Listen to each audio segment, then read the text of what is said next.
नमस्कार मोनाल Sahu ward number 5 councillor देखो विगत किसी दिन है आमर जो अपप्रचार चली विधायक भी आमको आलिगेसन लगे कि अनैतिक पेपर रे आमको आम साइन करने आमर किसी प्रतिनिधि किसी जन साधारण किसी काउंसिलर रिलेटिव जाकि जो गंडगोल कर आलिगेसन लगे आम स्पष्टीकरण करने प्रेसमिट डकईलु विधायक महोदय को मोर क्वेश्चन अच्छी जो आलिगेसन लगे कौन अनैतिक कार्य पेपर रे साइन करने बाध्य करूँ क्वेश्चन करी जो अनैतिक कार्यक्रम कौन के प्रेस किसी मीडिया सेल को लेकिन करा जाए कि जोठी डीजे इो तांकर बाइट रे रखी कि धारणा रे बसी से सी कहते कि मैंने बाध्य करी रूम रे 8-9 घंटा रखी कि से निजे मानी कि से धारणा रे बसते टेंडर प्रक्रिया को लेकिन टेंडर देखो टेंडर गोटे हूँ प्रक्रिया आम डेवलपमेंट को लेकिन बिना टेंडर में कौन डेवलपमेंट करें ना से गोटे प्रक्रिया ताकू जदि अटका जाए ताहले आम केमिति माने डेवलपमेंट करूँ आम गोटे गोटे छोट जनप्रतिनिधि आम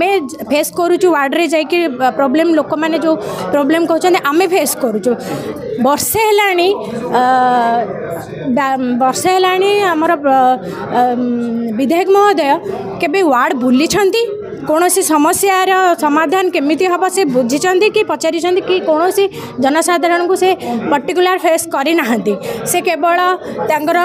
अलग कार्यक्रम कहार बाहागर कार व्रतघर ए सब कार्यक्रम से जोग दे कि समस्या को लेकिन से कभी भी वार्ड वाइज जाना तो से जानवे किपरि कि प्रोब्लेम होची केमती आम प्रत्येक रिजोल्यूशन प्रत्येक आमर काउंसिल मीटिंग रे प्रत्येक थर तांको गोटे लेटर जाउची कि आसंतु बोली तांको इनवाइट करा जाउची किंतु से कौनसी आमर वर्षे है कौनसी आमर काउंसिल मीटिंग रे जोग दे नाहांती देले से जानी पारिबे समस्याटी कौन तेणुक मिछ आलिगेसन लगेवा बंद करंतु ए राजनीति बंद करंतु डेवलपमेंट केमती हम आमको सहयोग करंतु आपण माध्यम मो सहरवासी को जनवाक चाहूँगी जे आम विरोध में मो पारिषद विरोध में मो विरोध में माननीय विधायक गोटे मिथ्या अपप्रचार करते आम्भे माने आम एग्जीक्यूटिव ऑफिसर को गृहबंदी करके रखीलु 12टा ରୁ 8टा पर्यंत एवं तांको औषध दे नथुनु खाइयाକୁ दे नथुनु पानी दे नथुनु एटा गोटे मिथ्या संपूर्ण मिथ्या प्रचार करछन्ती माननीय विधायक सेतमे मोटे सांबादिक सम्मेलन डाकिथिनी आपण माध्यम कहि रखुछि आम्बे तांको सहित सहरर विकास व्याक्षणकर विकास कार्यक्रम थिला कार्यक्रम जो थिला एवं आमर टेंडर प्रक्रिया कहीं विलंब से विषय आम आलोचना कराया जाइनु आम मारिया जाई नु कि गाली गुलज देवनी गोटे भल आलोचना होता पार्टी बड़ पार्टी करके आलोचना हो पारि से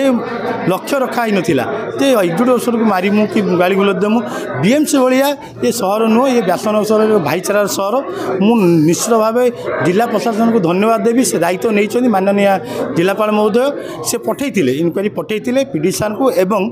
आमर एडीएम सार को से सीसीटीवी फुटेज नहीं तो लिखित भाव आम कति किसी लेटर आसी ना और मुझे सार सहित भी कथबार्ता अच्छी सी भी प्रतिश्रुति देते 10 तारिख आसिक जॉइन करेंगे व्यासनगर म्यूनिसिपालिटी आमर जहाँ टेंडर प्रक्रिया अच्छी सहर विकास जो बाधा सूची आम मिलित भाव विकास करें बोली मोर समस्त सहित मोर एडीएम हो पीडी हो जिलापाल हूँ एवं अफिसर को आशा विश्वास रखी समस्त मिलित भाव सहर विकास करने मुझे 3 मास भर बोले 3-4 थर जाकि अभियोग देके आसी जिलापाल मत प्रतिश्रुति देते जिलापाल महोदय प्रतिश्रुति देते जे जो विकासमूलक अच्छी बहुत फंड लिखी दे यही फंड रे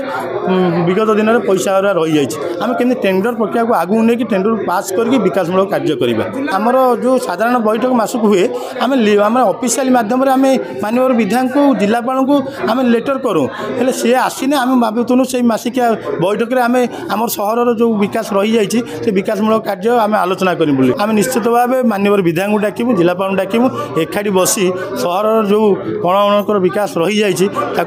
एकाठी सहर विकास करने उद्यम करूँ।